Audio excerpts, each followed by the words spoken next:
जम्मू कश्मीर विधानसभा के शीतकालीन सत्र में अनुच्छेद 370 की बहाली पर जोरदार हंगामा। 370 बहाल करो पोस्टर को लेकर विधायकों के बीच बहस ने हाथापाई का रूप ले लिया, जिसके चलते सदन की कार्यवाही 20 मिनट के लिए स्थगित करनी भी पड़ी। अब इसको लेकर राजनीति प्रतिक्रिया भी आने लगी है। अमेठी से पूर्व बीजेपी सांसद स्मृति ईरानी ने इंडिया अलायंस और कांग्रेस पर जमकर हमला बोला, सुनिए। कल भारतीय संविधान का गला घोटने का दुस्साहस इंडिया अलायंस ने जम्मू कश्मीर में किया। जम्मू कश्मीर के वो दृश्य जिसमें भारत के संविधान की धज्जियां उड़ाते हुए आदिवासी अधिकारों, दलितों के अधिकारों और महिलाओं के अधिकारों का हनन करने का दुस्साहस कांग्रेस लेड इंडिया अलायंस ने जो किया, एक जागृत भारत उस दुस्साहस को बर्दाश्त नहीं करेगा।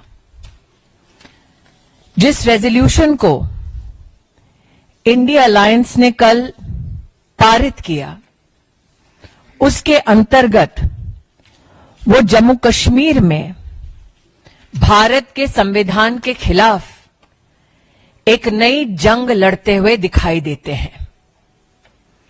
आज मैं इंडिया अलायंस के नेताओं से पूछना चाहती हूं कि भारत की पार्लियामेंट और सुप्रीम कोर्ट का जो निर्णय सबको मान्य है, उस निर्णय का अपमान, उस निर्णय की अवहेलना करने का अधिकार कांग्रेस को, एनसी को देश में किसने दिया? आज मैं कांग्रेस, एनसी और इंडिया अलायंस के सभी नेताओं से पूछना चाहती हूं, धारा 370 हटने के बाद जम्मू कश्मीर में आदिवासी समाज को जो अधिकार मिले, क्या कांग्रेस और इंडिया अलायंस आदिवासी समाज के उन अधिकारों के खिलाफ खड़े रहेंगे?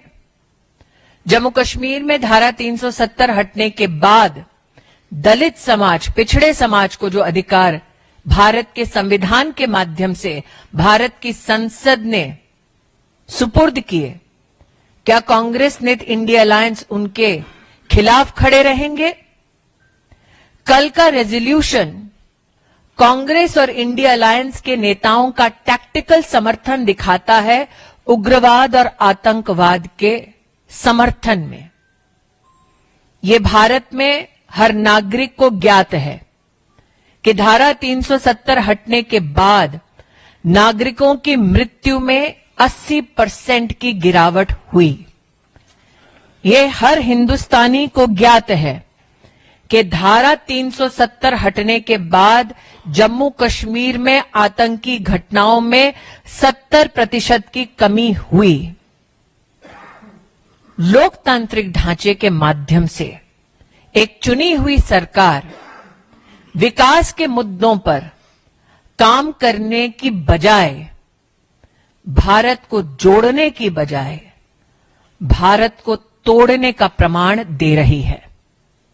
मैं इंडिया अलायंस के सभी नेताओं को, देश के नागरिकों और भारतीय जनता पार्टी के कार्यकर्ताओं के माध्यम से आश्वस्त करना चाहती हूं कि संसद द्वारा पारित धारा 370 पुनर्स्थापित नहीं होगा और जम्मू कश्मीर को भारत से बांटने का उनका ये प्रयास कामयाब नहीं होगा।